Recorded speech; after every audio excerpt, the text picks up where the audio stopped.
ආයුබෝවන් ඔයාලා හැමෝටම ගමයි මම YouTube channel එකට ඔයාලව ආදරයෙන් පිළිගන්නවා.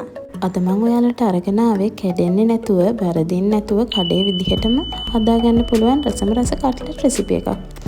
අපි බලමු මේ රසම රස කට්ලට් රෙසිපි එක හදාගන්න මොනවද උවමනා වෙන්නේ කියලා.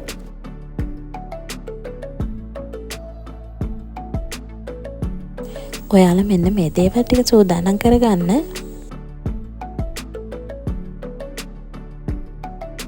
හොඳින් පිරිසිදු කර කපාගත් අල, වතුර, පොල් තෙල් භාගයක්, සැමන් එකක්, සරක්කු කුඩු, කහ කුඩු, ගම්මිරිස් කුඩු, මිරිස් කුඩු, ලුණු කුඩු, කෑලි මිරිස්, බිස්කොට් කුඩු සහ පාන් පිටි වමනා වෙනවා. ආයි බිත්තර දෙකක්, කරපිංචා, කොච්චි, එනසාල්, කරාඹු නැටි, සූදුරු සහ කුරුදු. පළමුවෙන්ම සෝදලා පිරිසිදු කරගත් අල තම්බ ගන්න ඕන.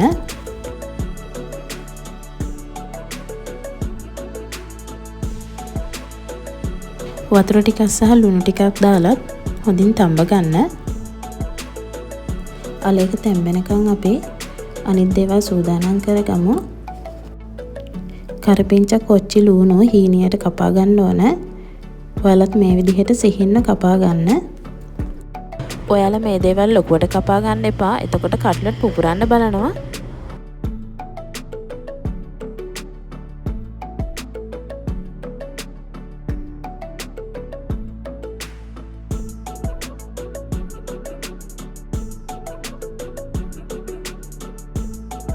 මේ දේවල් සිහින්න කපාගෙන ඉවර වෙලා අලයක තැම්බෙලාද කියලා බලන්න. අල හොඳින් තැම්බුණාට පස්සේ පොතු ඉවත් කරගන්න. ඉන්පසු හැන්දක් භාවිතා කර මේ විදිහට අල පොඩි කරගන්න. ඒකටම අපි සැමනුත් දාගමු. සැමන් වල කටු ඉවත් කරලා සැමනුයි අලයි දෙකම එකට හොඳින් කලවම් කරගන්න. කලවම් කරගත් මේ මිශ්‍රණයට ඔයාලට උවමනා ප්‍රමාණයට කුළුබඩු දාගන්න. ගම්මිරිස් ටිකක් වැඩියෙන් දාගන්න. එතකොට මේක ගොඩක් රසයි.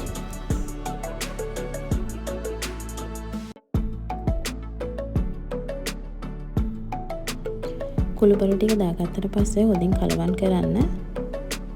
අල ලොකු කෑලි තියෙන දෙන්නේ නැතුව අල ගොඩක් පොඩි කෑලි හිටින්න පොඩි කරගන්න.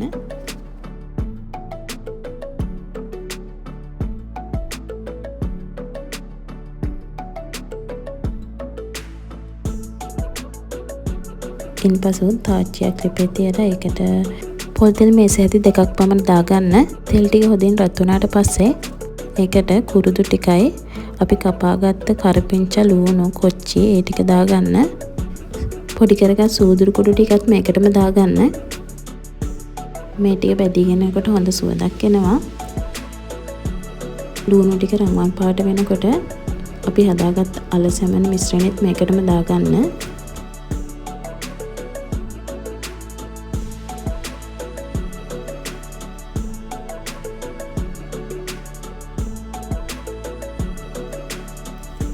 මේ මිශ්‍රණයේ තෙත ගතිය නැති වෙනකන් හැන්දෙන් හොඳට කලවම් කරමින් විනාඩි 10ක් 15ක් වගේ ලිපේ තියන්න. අඩු ගින්දරේ තමයි මේක හදාගන්න ඕන. ගින්දර සර වැඩි වුණත් එහෙනම් මේක ඉක්මනට කර වෙන්න බලනවා. ඔයාලා ඒ නිසා මේක අඩු ගින්දරේම හදාගන්න. දැන් මේක ලිපෙන් බාගෙන ටිකක් වෙලා නිවෙන්න තියන්න. නිවුණාට පස්සේ අපි කට්ලට් බෝල හදාගමු. කුඩා බෝල හදාගන්න. මම මේ හදන ප්‍රමාණයට වගේ හදාගන්න. ලොකුවට හදාගන්නත් එපා. මම ගත්ත ප්‍රමාණ වලින් මම කට්ලට් 30ක් විතර වගේ හදාගත්තා. කට්ලට් බෝල ටික හදාගෙන ඉවර වෙලා බිස්කට් කුඩු තවරන්න ඕන බැටර් එක හදාගමු. ඒකට මම පාන් පිටි ග්‍රෑම් 150ක් වගේ ගත්තා. ඒකට වතුර මිලිලීටර් 200ක් විතර වගේ දාගන්න. ලුණු තේ හැදි කාලකුත් දාගෙන හොඳින් කලවම් කරගන්න.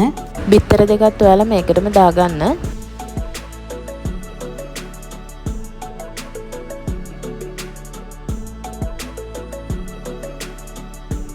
හොඳින් කලවම් කරගත්තට පස්සේ පිටි බෝල ගතියට තව තියෙනවා නම් මේ වගේ පෙනේරයක් භාවිතා කර පෙරා ගන්න.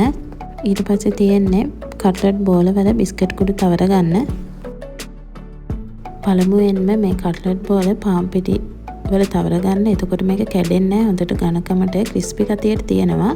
ඊට පස්සේ අර පාන් පිටි මිශ්‍රණයට දාලා ඊට පස්සේ තමයි බිස්කට් කුඩු වල තවර ගන්න ඕන.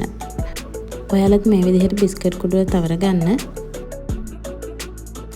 බිස්කට් කුඩු වල තවරගෙන ඔයාලට පස්සේ වුණත් මේක බෙද ගන්න පුළුවන්. ෆ්‍රිජ් එකේ තියලා නරක් වෙන්නේ නැහැ. දවස් 2-3ක් වුණත් තියා ගන්න පුළුවන්.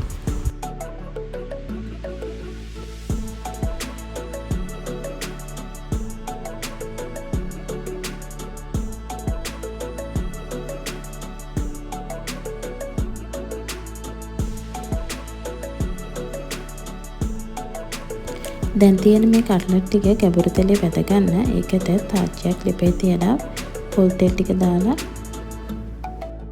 පොල් තෙල් ටික රත් වුණාට පස්සේ කට්ලට් බෝල ටික එකට දාගමු. ඔයාලා තාච්චිය පිරෙන්නම කට්ලට් බෝල දාගන්න එපා. එතකොට මේක කැඩෙන්න බලනවා. ඔයාලා කට්ලට් බදිනකොට සාමාන්‍ය ගින්දරේ බැද ගන්න. අඩු ගින්දරේ බදින්න යන්න එපා. එතකොට කට්ලට් පුපුරනවා. මේක කළු වෙනකන් තියන්න නැතුව රන්වන් පාට වගේ වෙනකොට බා ගන්න. අපේ කට්ලට් ටික දැන් හදාගෙන ඉවරයි. දැන් තියෙන්නේ මේකේ රස බලන්න. අපේ කට්ලට් ටික හොඳ සුවඳට නහට තියෙනවා. ඔයාලත් මේ විදිහට හදලා බලන්න. රස කොහොමද කියලා කමෙන්ට් එකක් දාන්න අමතක කරන්න එපා.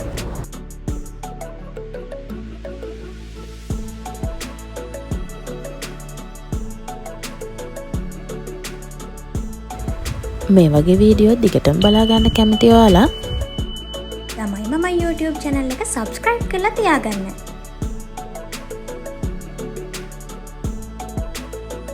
වෙනදා වගේම මේ වීඩියෝ එක නරඹපු ඔයාලට ගොඩක් ස්තුතියි. ළඟදීම දවසක මේ වගේ රසම රස රෙසිපි එකක් අරගෙන එනකන් ඔයාලට සුබ දවසක්.